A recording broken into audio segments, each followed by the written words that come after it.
Welcome to episode 48 of Tahrir Podcast. It is the 27th of April 2025, and my guest today is Erik Skare. Erik is a historian and author at the University of Oslo and the author of the award-winning A History of Palestinian Islamic Jihad, Faith, Awareness, and Revolution in the Middle East.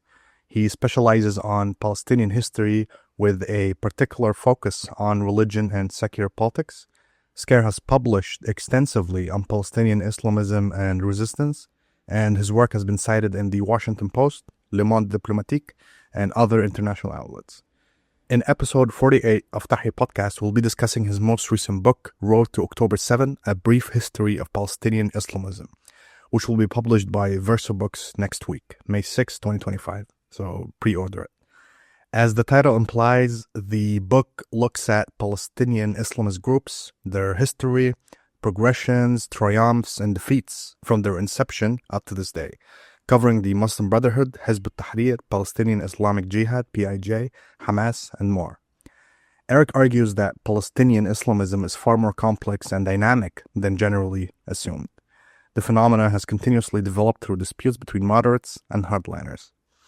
This episode is supported by the Arab Political Science Network. Welcome to Tahrir Podcast, Erik. Thank you so much for having me. Of course. So to get our conversation started, so why do you emphasize the need to do a 70-year historical dive in your book, going past the founding of Hamas itself? Well, I think there were several motivations for writing this book, and the immediate motivation was obviously the shock after October 7th, not because the attack was carried out, but because of the brutality of the attack on October 7th. Now, obviously, Palestinian Islamist actors and other factions had proven capable of executing brutal violence in the past, most notably with the suicide bombings during the Second Intifada. But the brutality on October 7th was of a kind that we usually associate with completely different groups and completely different conflicts. So immediately after October 7th, I started to ask very fundamental questions of whether we had we really misunderstood Hamas? Had we misunderstood Palestinian Islamism because this was so unprecedented? What was it that we hadn't seen? And for context, I think it's very important to note that much of the literature, including my own throughout the 2010s, refer to a moderation of Hamas of sorts, of Hamas being contained, a status quo being established between Hamas and Israel, where Hamas was pretty much preoccupied maintaining law and order in the absence of reconciliation with the Palestinian National Authority in the West Bank.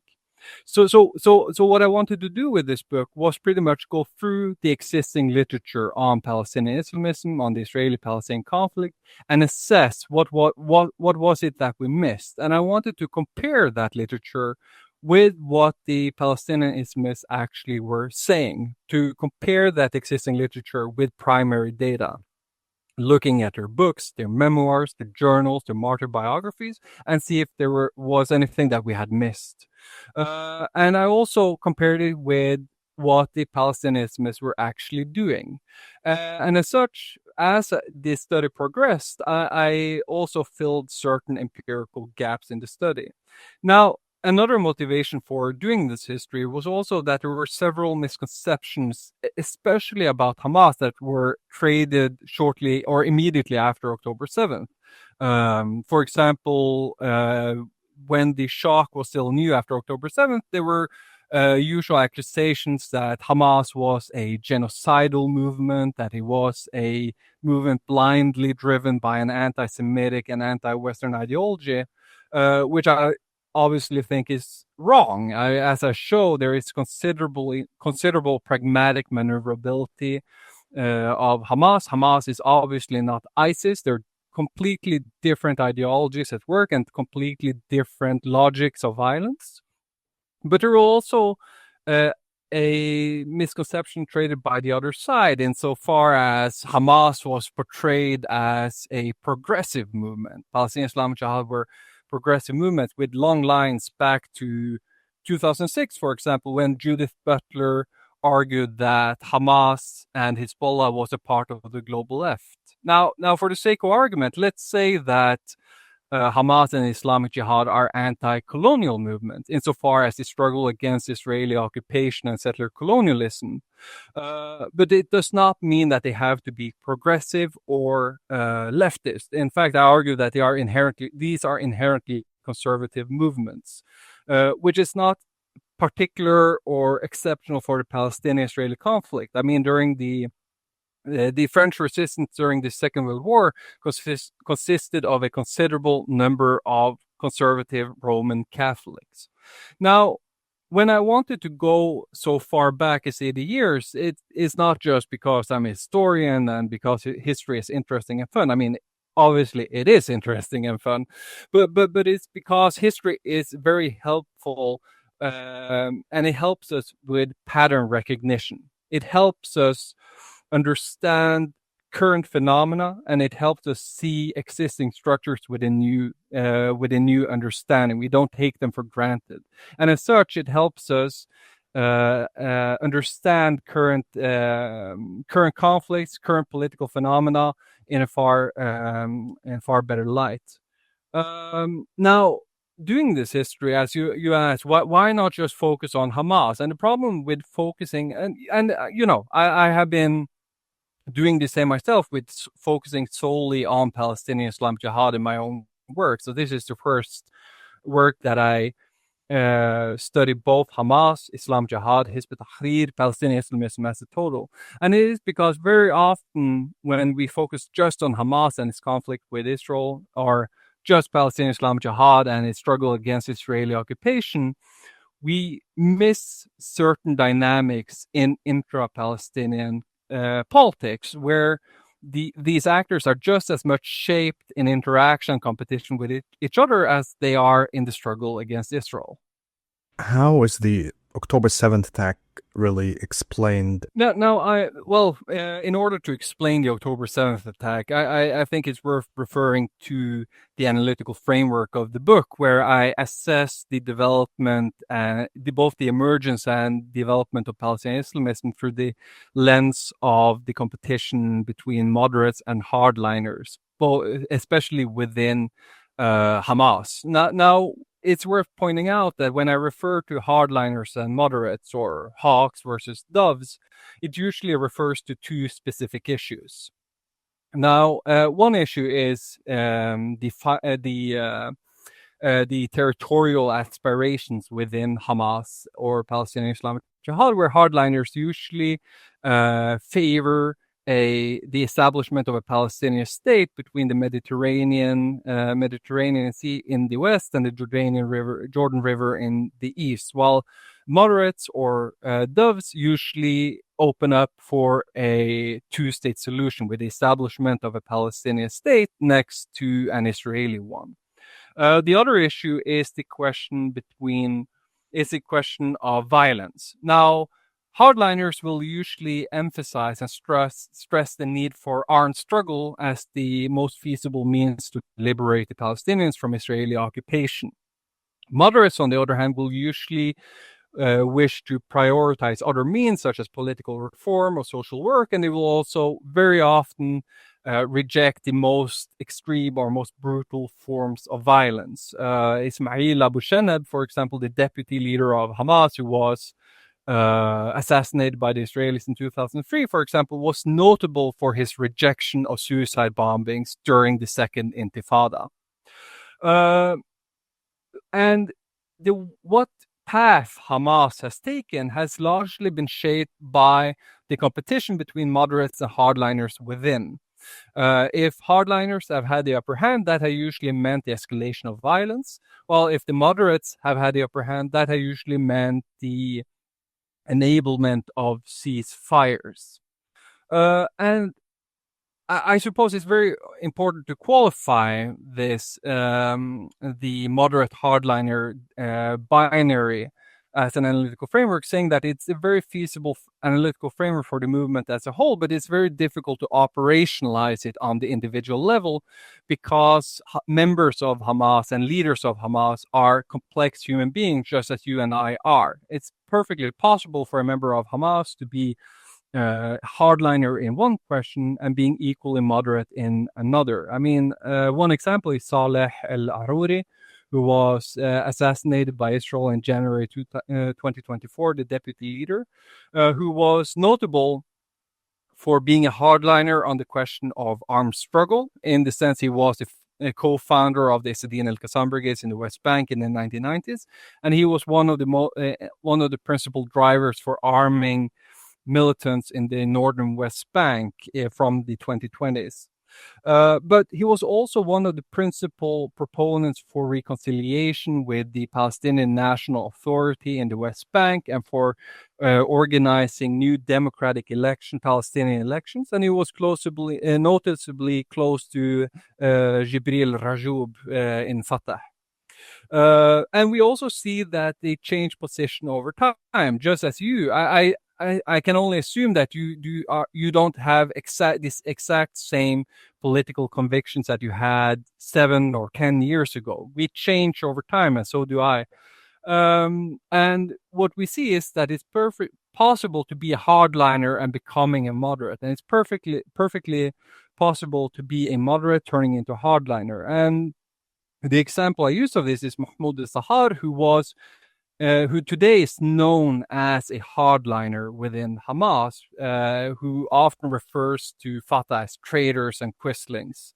But in the early 1990s, Mahmoud al-Sahar was considered a dove within, and he even received death threats from the Saddin al-Qassam brigades in the early 1990s because he opened up for a peaceful solution with Israel.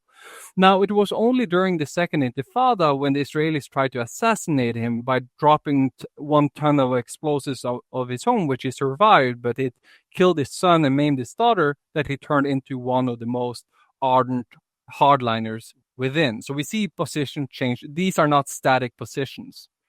Now, when explaining the very short answer with this analytical framework, and what I argue is that October 7th was carried out by Hamas in 2023 because the moderates in Hamas had few, if any, victories to show for after 17 years of Hamas rule in the Gaza Strip, which meant that the hardliners got the upper hand in the argument that only the extreme use of force could get the Palestinians out of the impasse. I mean, Hamas was after 17 years, Hamas was no closer lifting the blockade. They were even further away liberating the Palestinians or establishing a Palestinian state. They were no closer getting a reconciliation agreement with the Palestinian National Authority in the West Bank. Hamas was historically unpopular. You had the We Want to Live protest in 2019, a popular protest against the Hamas rule, which Hamas had to crush with violence. And the Palestinian-Israeli conflict was pretty much forgotten internationally. International policymakers seemed bored with the Israeli-Palestinian conflict as the Ukrainian war had their attention.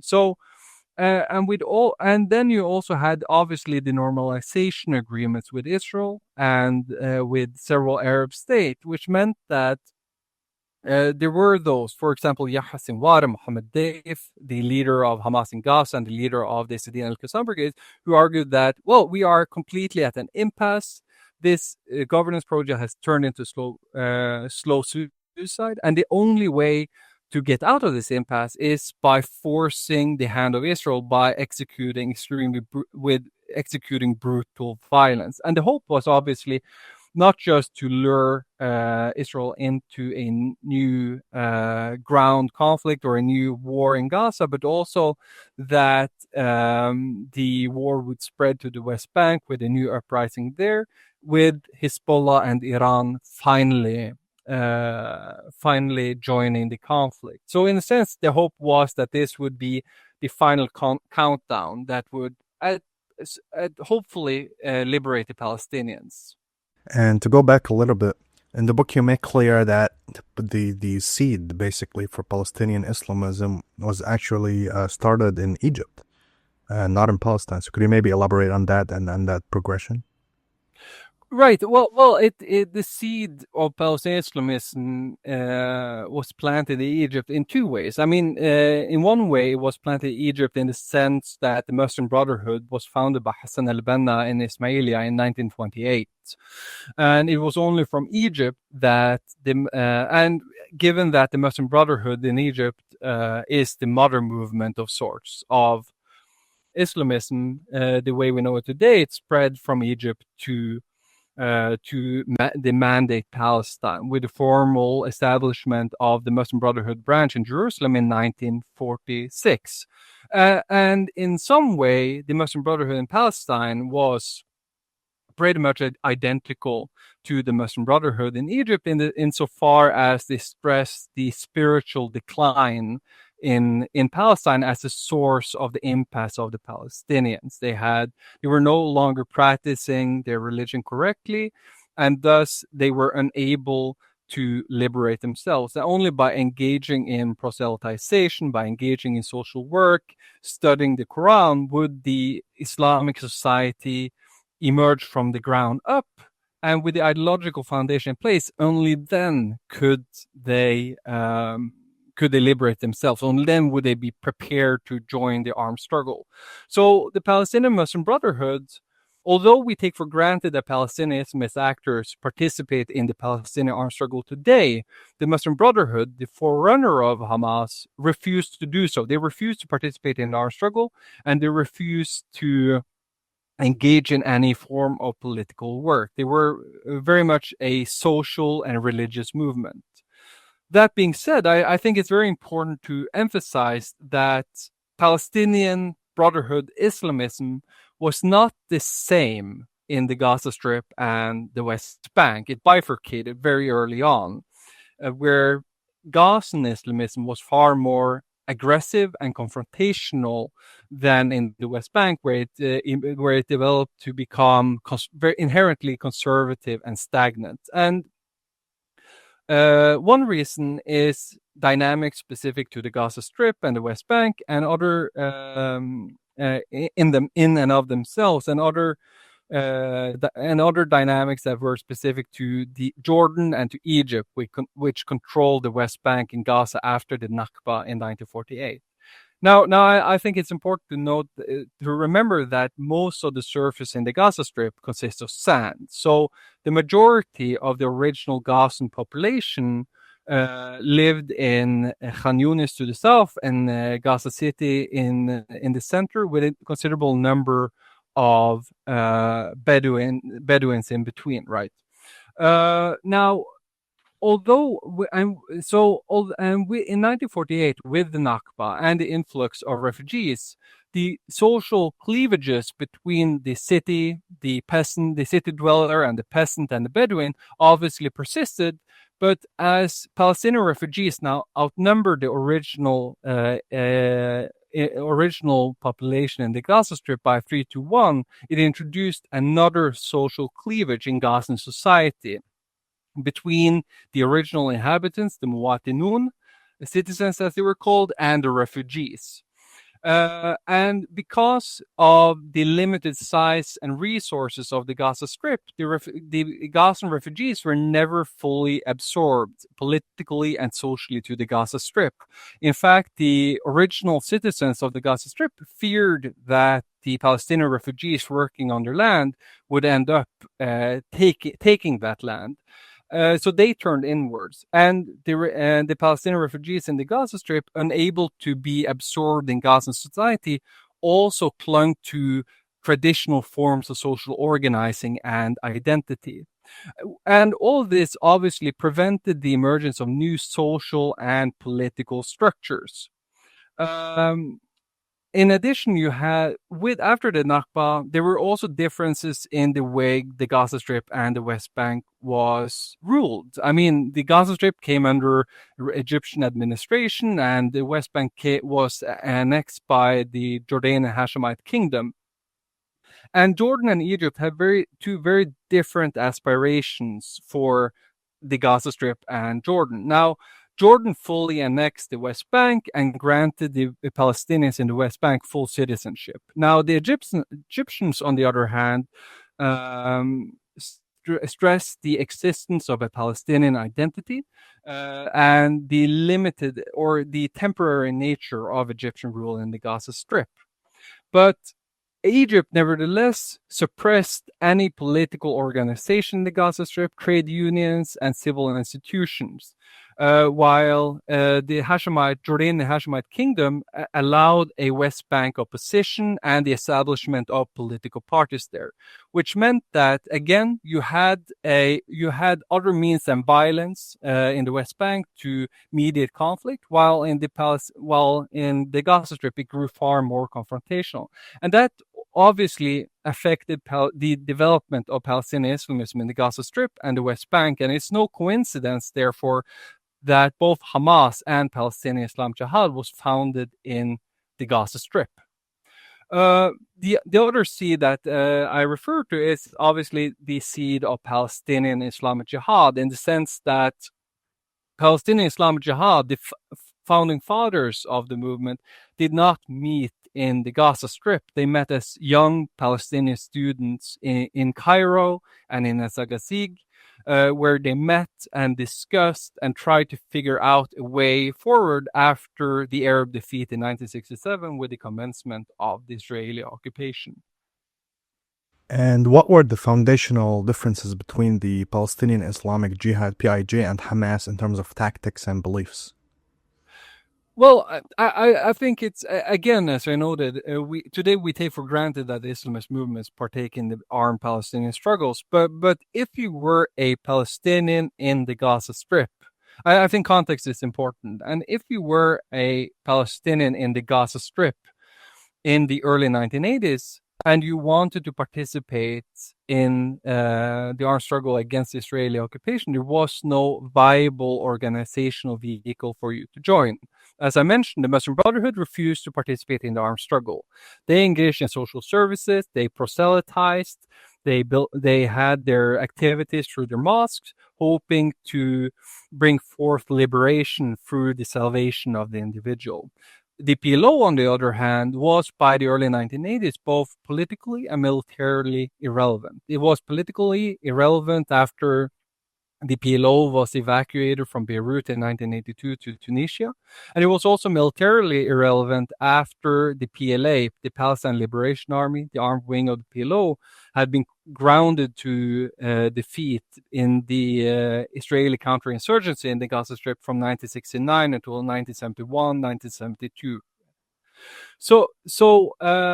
And this meant that a young guard in the Muslim Brotherhood, led by Fatih Shikaki and Abdelaziz Oda, started to ask some very uncomfortable questions. They started to confront the leadership of the Muslim Brotherhood, asking, well, how long are we going to study the Quran? And how long are we going to engage in social services and proselytizing while the Israeli occupation expands and grows stronger and stronger? When are we actually going to do something, right?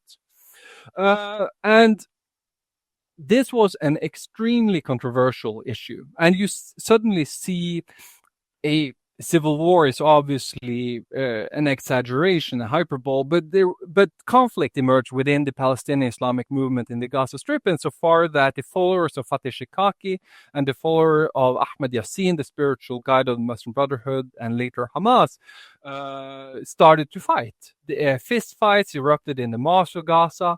They punctured each other's the tires of each other's cars and slandered each other. The founding fathers of Islamic Jihad were accused of being Shia in disguise, for example. That's where it first emerged. And Abdelaziz Oda was hospitalized when he was physically assaulted by followers of Ahmed Yassin and Muslim Brotherhood in 1983. Now, these young students were never able to convince the Muslim Brotherhood of joining the armed struggle. They argued that the Palestinian Islamists should not just participate in the armed struggle, but they should lead the armed struggle. And because they failed to convince the leadership of the Muslim Brotherhood, they left and founded their own political project, which we today know as the Palestinian Islamic Jihad. So Palestinian Islamic Jihad was founded in 1981, 1982, and they commenced using violence against Israeli targets from 1984, 5 years before Hamas did the same.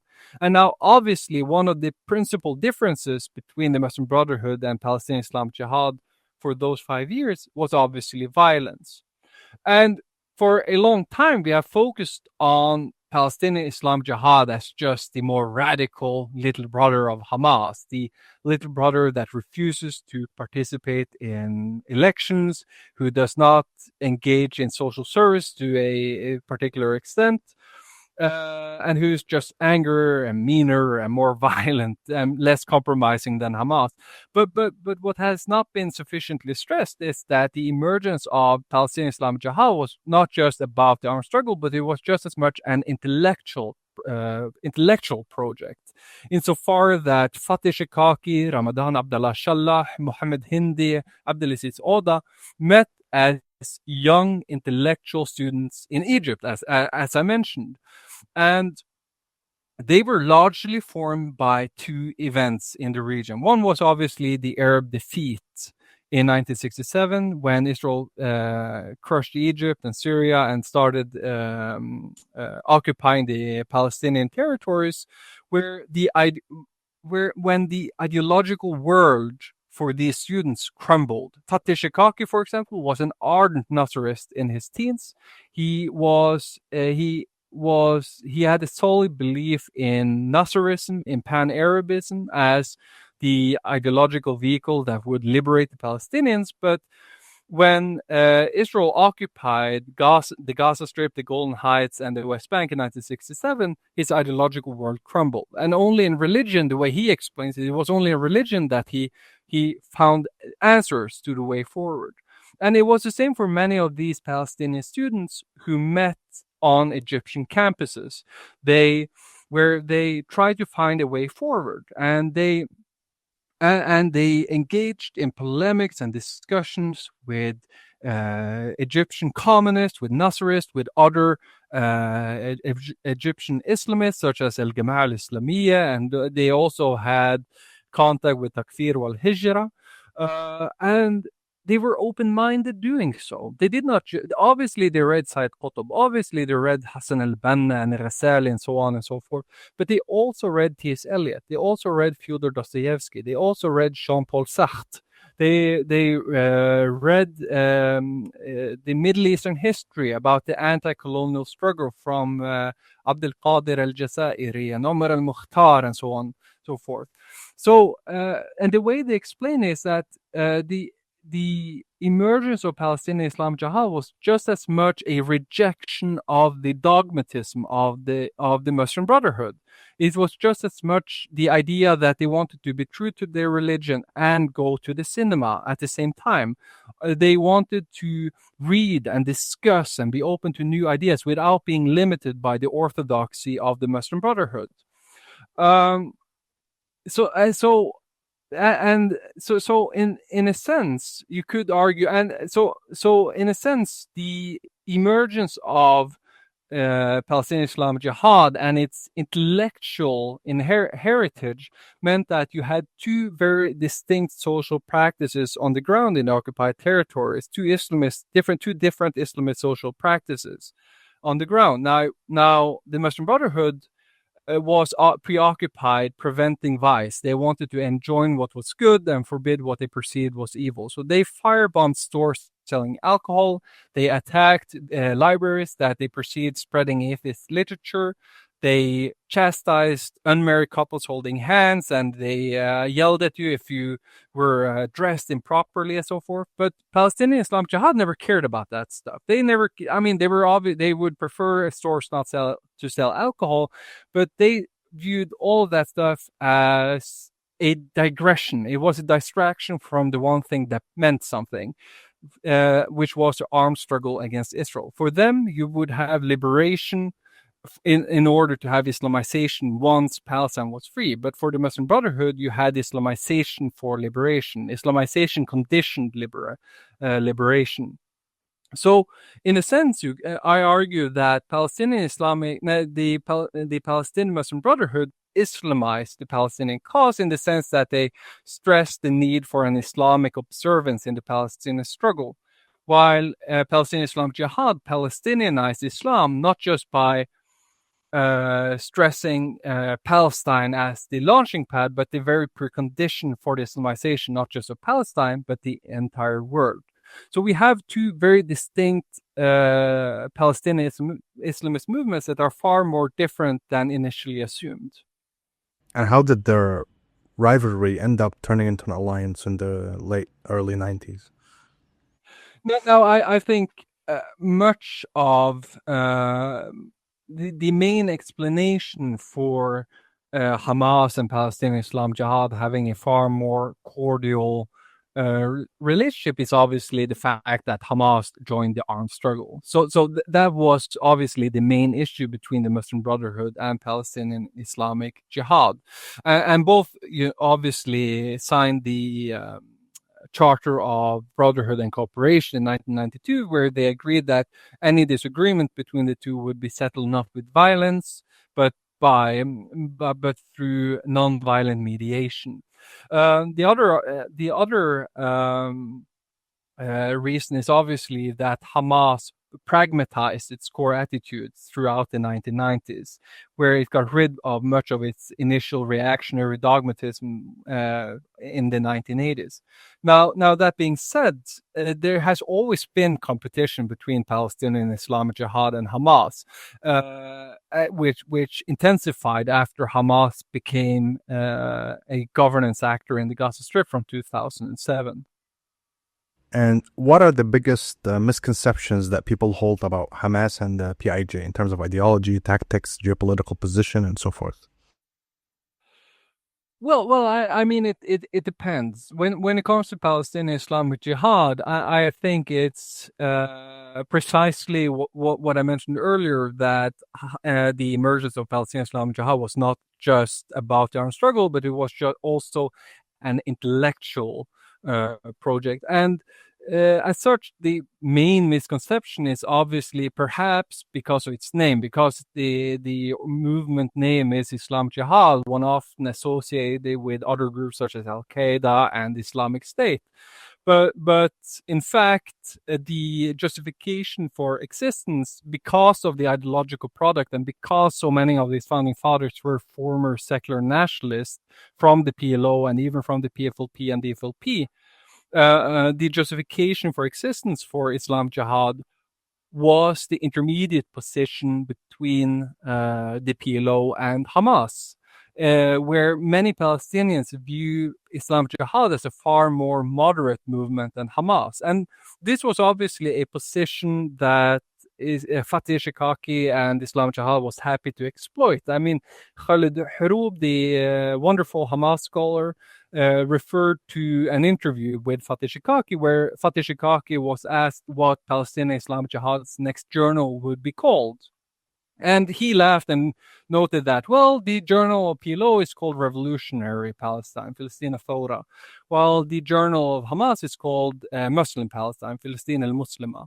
So we would be happy just calling our journal Palestine. And what he implied was obviously that Islamic Jihad was the resulting message of both the PLO and Hamas, and as such he tried to outbid them both. So what we see in the case of Palestinian Islamic Jihad is that it paralleled the emergence of the development of a new form of Islamism that also occurred in the Palestinian diaspora in Lebanon, where a considerable number of Fatah Maoists turned to Islamism as a tool for mass mobilization, where we see that they were lenient on religion. That is, they proclaimed that religion did not interfere in the details of everyday life, but they were uncompromising on violence. That is, only armed struggle can liberate the Palestinians. And while they were obviously inspired by the Iranian masses streaming out to the streets to topple the regime of the Shah in 1979, they disagreed whether it required a religious awareness, or whether it required a religious knowledge in order to mobilize those masses. Perhaps because not all the Fatimists ascribed to those religious tenets, although they adopted the Islamist lexicon.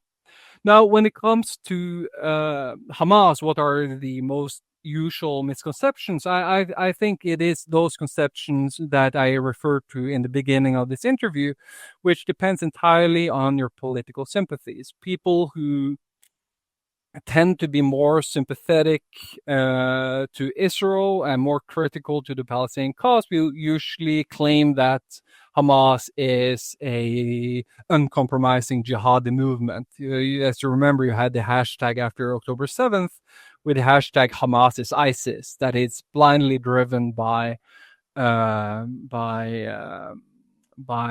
anti-Semitic, anti-Western ideology. But in fact, Hamas has a considerable pragmatic maneuverability, and to the extent it uses religion to justify the political or military choices it has already taken. It does not use religious exegesis to pick those strategies. And then you also have the other misconception, usually from those who are more sympathetic to the Palestinian cause, where they believe that Hamas and Islamic Jihad are progressive and leftist movements because they support the struggle against Israeli occupation. But as I argue in the book, or as I showcase in the book, is that these are inherently conservative movements, and they are far from revolutionary insofar as they don't aspire to create a utopian new society as much as they want to return to an idealized past. So as you make clear in the book, Hamas is much more complex than one might assume or one might perceive. So could you maybe elaborate on that and how it operates and its dynamics and also its evolution until this point, and what makes it the organization it is and how it is basically made up? Right. I think thank you for that. That's an important question. And I think that one of the key arguments is that we do not have one Hamas. We have many Hamases. And usually when we refer to the many Hamases, we refer to the three wings in Hamas. You have a military wing whose sole responsibility is fighting an external enemy. You have the political wing, which consists of politicians and activists and diplomats. And then you obviously have the social wing, which administers a considerable social welfare structure in the occupied Palestinian territories. Now, when I refer to the many Hamases, I as mentioned, I refer instead to the division, the informal division between moderate and hardliner. And when I refer to the complexity of Hamas and the interplay between the many Hamases, the military wing and the political wing and moderates and hardliners, it's more complex insofar as violence and political strategy is not solely determined by its struggle with Israel, but just as much the internal competition for power within Hamas. Now, I think it's important to note that Hamas did not immediately operate with the three wings, with the military wing, a political wing, and social wing, and which all enjoyed a considerable autonomy, although they all adhered to the same set of rules set by the leadership. That was a development that came after the decapitation of Hamas in 1989, when it engaged in violence, and Israel responded by pretty much carrying out a mass arrest campaign where pretty much all first and second tier leaders in the movement suddenly were imprisoned. So Hamas, in the early 1990s, Hamas had to be built from the ground up, and one of the organizers and one of those who was tasked with it to reorganize and rebuild Hamas was Musa Abu Marzouk, the Hamas politician and diplomat who is now in Doha. And one way to rebuild Hamas was establishing a military wing, a social wing, and a political wing with considerable autonomy and secrecy between. So and this was a security policy on behalf of Hamas, insofar as if a politician of Hamas was arrested, he would not have any details to provide Israeli intelligence about the inner workings of the military wing or future armed operations and so on and so forth. And Ahmed Yassin, obviously, he admitted in an interview in the 1990s that very often only the militants within an Al-Qassam cell would know about their own existence. And this obviously led to the blurring of hierarchical links and to the fragmentation of authority within Hamas, where it did not matter that parts of the political leadership were against escalations or they were against suicide bombings. Ismail Abu Shanab was one example, as long as the leadership of the Al-Qassam brigade felt that that was the best tool to obtain liberation. So you immediately see the political wing and the armed wing of Hamas working in tandem, sometimes in cooperation and sometimes at odds with each other. Now, with the emergence of the political wing and military wing and social wing, you also see a change in the dynamic between the inside leadership and the outside leadership. That is, the indigenous Palestinian leadership of Hamas that lives and operates in the occupied Palestinian territories, and the Palestinians in the diaspora. Now, Hamas had obviously always had an inside and outside leadership, but before the reorganization of Hamas, the outside leadership was confined to providing advice to the inside leadership and get some funding. But in order to make sure that Hamas would survive another decapitation as it experienced in 1989, much of the power was moved to the outside, far from the arm of occupation. Now, this meant that because the outside leadership controlled the finances of the movement, it meant that it controlled the salaries of the militants in the armed wing. And thus it meant that it could also control the violence that Hamas executed. And what we see throughout the 1990s is that the outside leadership would escalate violence and would escalate suicide bombings if it feared that it would be outcompeted or sidelined by the inside leadership. For example, in the early 1990s, there were those in the inside leadership that played with the notion, they played with the idea of participating in the 1996 legislative elections. And they even played with the idea of perhaps piggybacking on the newly established Palestinian National Authority and joining Yasser Arafat in perhaps becoming a social service provider. Now, that would and the outside leadership feared that if this dialogue and negotiation with Yasser Arafat would succeed, then they would be sidelined outside of the occupied territories. And a sure way of ending that dialogue was escalating suicide bombings, which effectively ended any form of cooperation between Yasser Arafat and the inside leadership. So my point here is to say that obviously the dynamic between Israel, the Israeli occupier, and Hamas is the most important, but there are also dynamics within Hamas that determines the policy choices and armed strategies.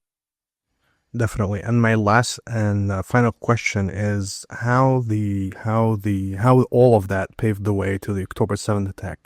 And in asking that question, I also have something that I wanted to ask you about in addition. What was the goal really, and what was the philosophy behind it for them? I mean, as someone who's an observer, the casualties of the October 7th attack were double the casualties in the Six-Day War for Israel. And of course, it included a lot of civilians. And so accordingly, the Israeli response could have been foreseen. They were going to unleash hell ultimately.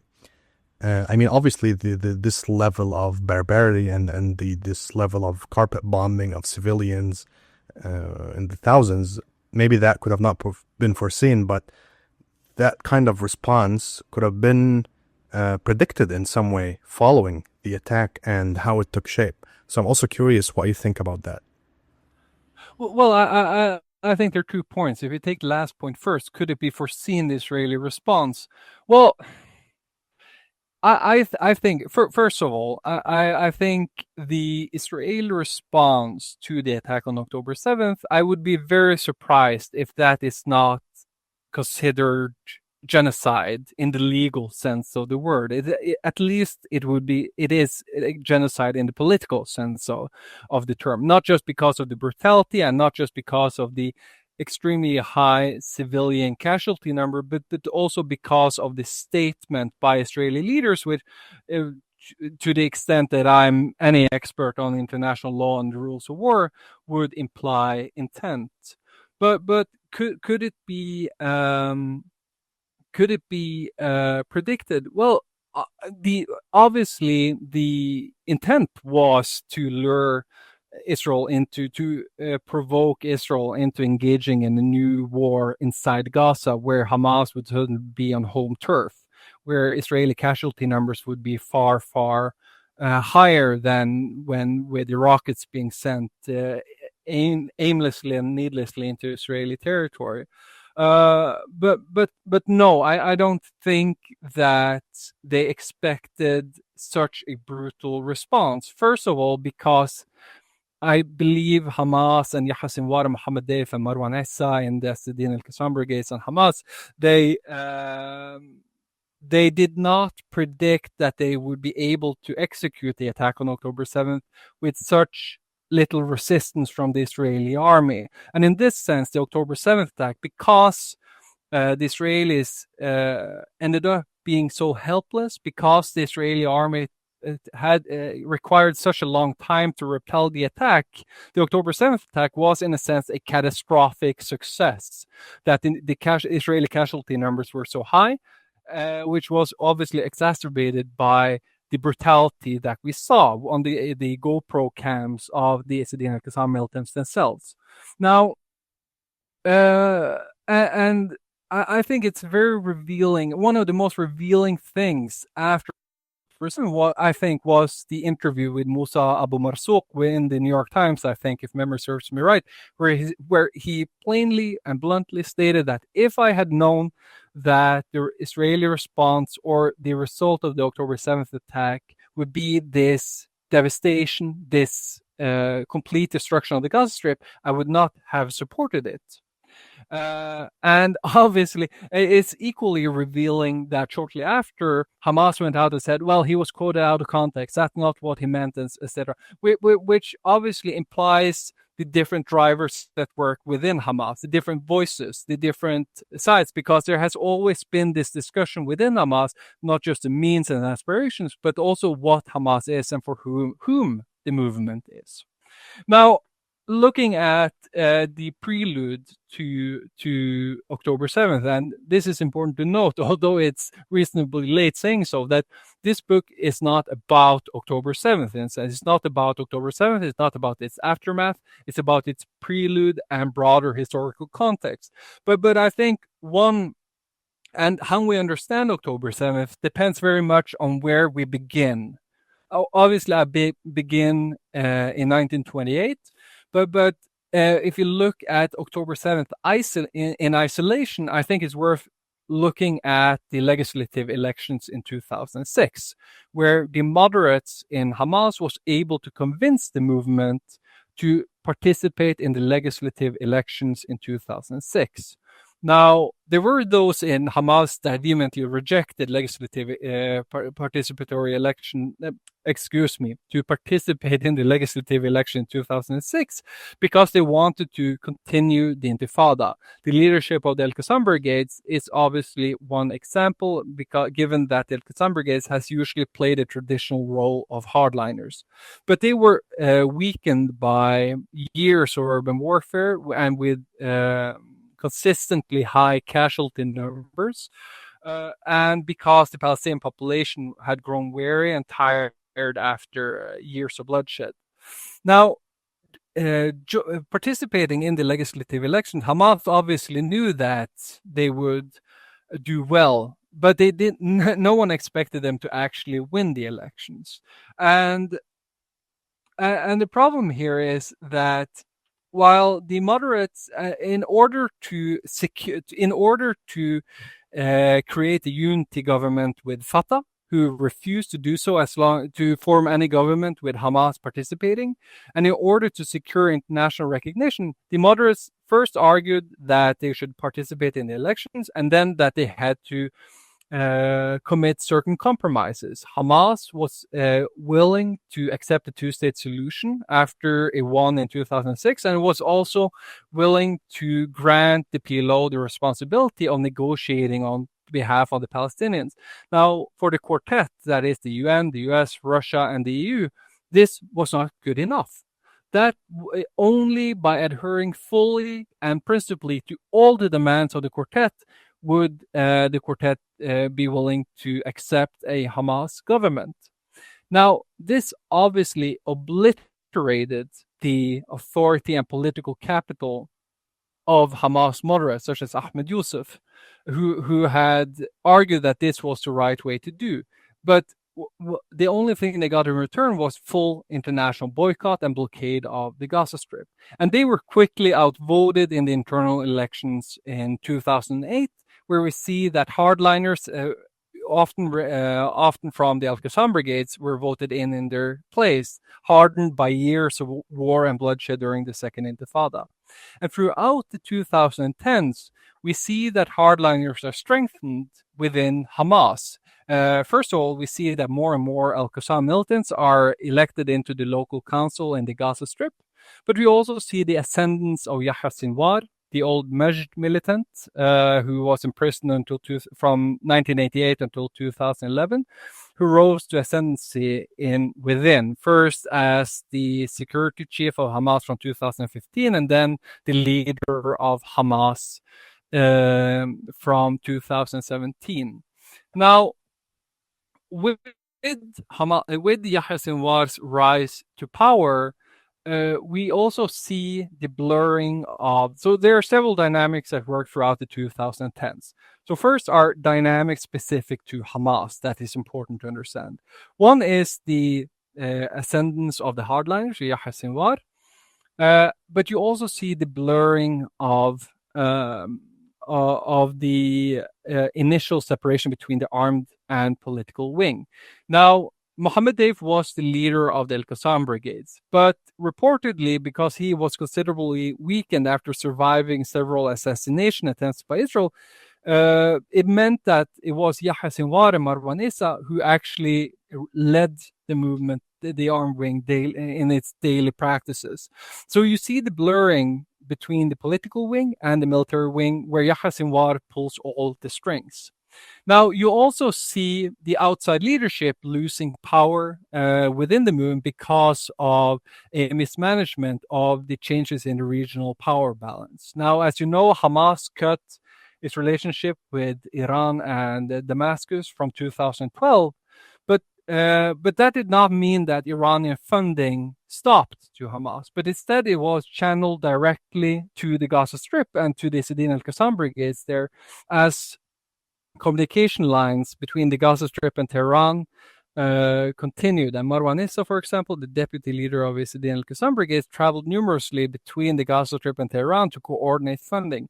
And that meant essentially that while the outside leadership had been able to control the level of violence by controlling the salary of militants in the Saddin al-Qassam brigades in occupied territories, we now see a Hamas in the Gaza Strip that grows far more autonomous by receiving funding from Iran directly, and also bolstered by the emergence of a tunnel economy that Hamas taxes.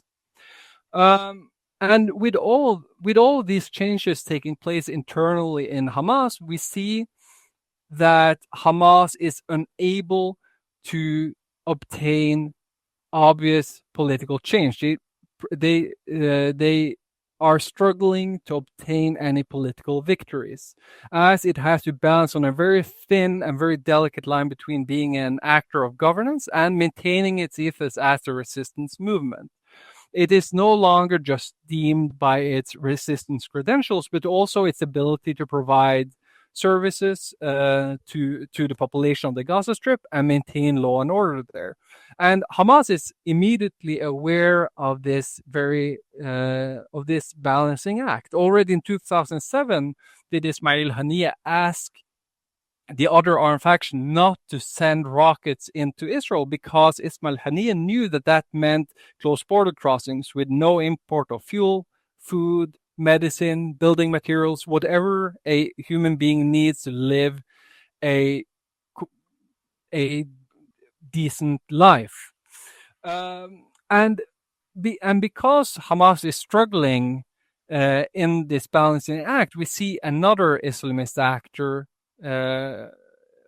coming to the fore, which is Islamic Jihad. Now, Islamic Jihad was never burdened by the inconvenient responsibilities of governance. It could continue stressing the need for armed struggle.